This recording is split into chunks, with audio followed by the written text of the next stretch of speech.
Olá, estudantes da Educação de Jovens e Adultos. Neste vídeo nós vamos falar sobre lugares de memória, né? Então trago aqui para vocês, para a gente discutir um pouquinho essa questão dos lugares de memória, o campo de concentração de Auschwitz, na Polônia, que é um espaço de memória, né? Uma memória neste local, milhares de judeus, testemunhas de Jeová, comunistas, né, homossexuais, ciganos, eles foram enviados para serem assassinados, mortos pelo regime nazista. E hoje, né, esse espaço dos campos de concentração de Auschwitz e outros campos de concentração e extermínio que nós tivemos na Europa se constituem como espaços de memória. Aqui em Curitiba nós vamos ter, por exemplo, o Museu do Holocausto, cujo tema, né, o lema do Museu do Holocausto é "Por toda a vida vamos lembrar". Vamos lembrar do que foi esse episódio do Holocausto, desse assassinato em massa de milhões de judeus, e vamos constituir esse espaço de memória para que toda a vida a gente lembre, né? Lembre do que foi o Holocausto e a gente lembre que não se pode acontecer novamente um evento como o Holocausto, né? Esse genocídio da população judaica que ocorreu na Europa e em outras partes, aí, quando eles passam a ser perseguidos. Então é um espaço de memória dessas vítimas, né, que acabaram sendo assassinadas nesse período e daqueles que conseguiram, né, sobreviver ao Holocausto e trazem as suas memórias para que a gente possa pensar e discutir essas memórias, né?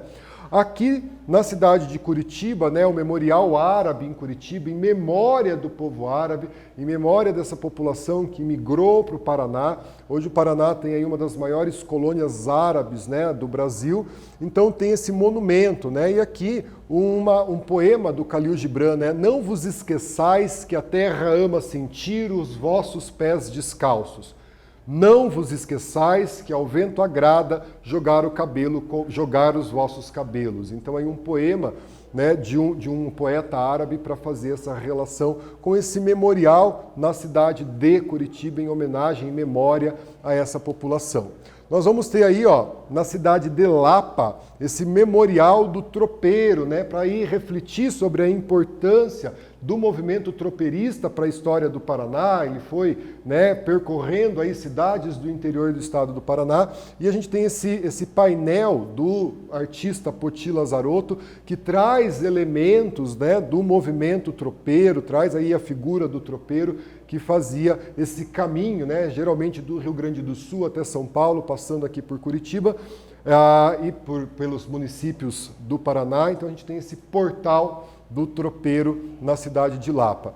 Aqui o Memorial da América Latina, né, no estado de São Paulo. Aqui essa representação do memorial, essa mão com um mapa da América Latina. E o Memorial da América Latina trabalha aí com a história, com a cultura dos povos latino-americanos, né?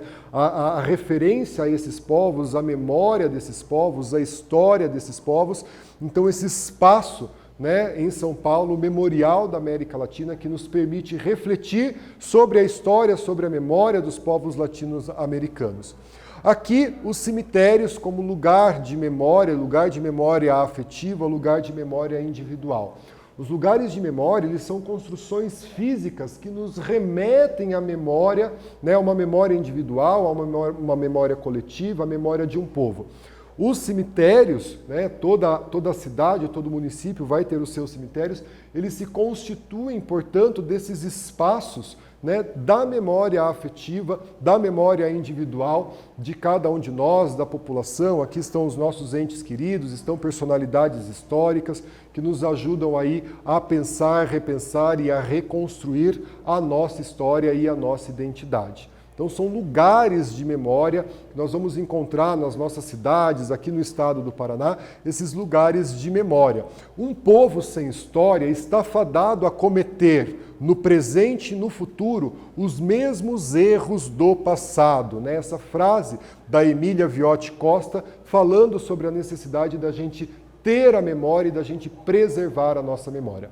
Nesse vídeo nós falamos sobre lugares de memória. Espero que vocês tenham gostado. Até breve.